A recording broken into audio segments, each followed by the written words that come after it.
Hello, my beautiful royal sisters. This is Tzara Liba, and we are back in the Shabbos Queen Project.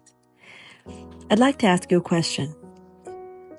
How do we establish different segments of time? Well, according to ChatGPT, and basically what we learned in school, the period of time called a day, 24 hours, is approximately the Earth's rotation on its axis, plus about 4 minutes to accommodate for the extra time as it orbits around the sun. A month, we know, is based on the lunar cycle. And the year, the Earth's orbit around the sun. So I asked ChatGPT, what is a week based upon? What celestial body? The week is not directly based on any astronomical events. It is not directly due to any natural cycles, but from ancient religious traditions.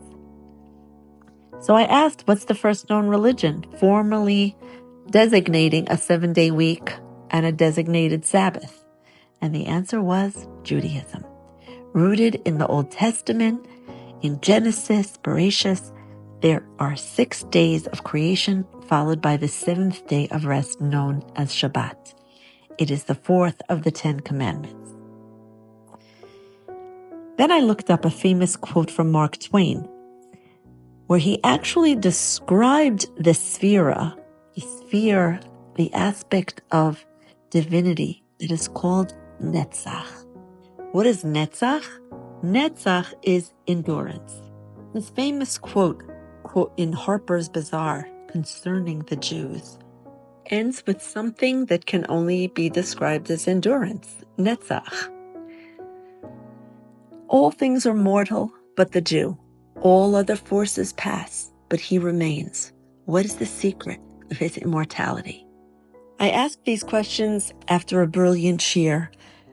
I'm part of a group of women in a chabura with Rabbi Yaakov Zalman Lubinsky. I'm privileged and honored to be learning the different malachas of Shabbos through the lens of Chassidus.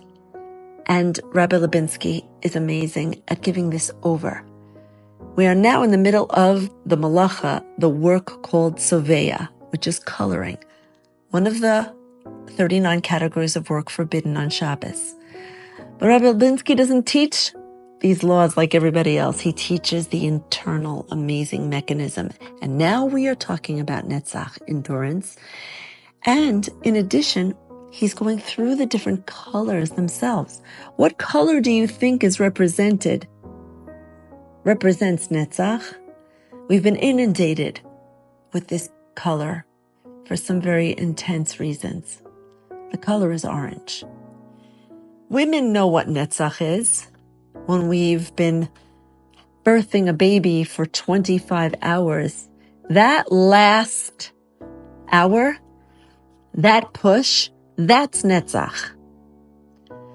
There's many other examples of Netzach, and that's when the going gets tough, the tough get going. That's the Jew. Where do we get that from? How do we hang in there and stay connected and keep growing? How? The answer, my friends, is Shabbos. Shabbos does not have a luminary that gives credence to the week because Shabbos is above nature. We need to live it not as a one-day event, but as a 7-day reality. Yes, we actually live from Shabbos to Shabbos. And the time that bridges each Shabbos is called Chol, weekday. And how do we have the endurance for the weekdays? We remind ourselves that we are living for Shabbos Kodesh. We are meant to live an elevated life all of our life. And we are going to continue to learn those secrets very soon. Stay tuned. Every day is a day toward Shabbos. What are you doing for Shabbos today?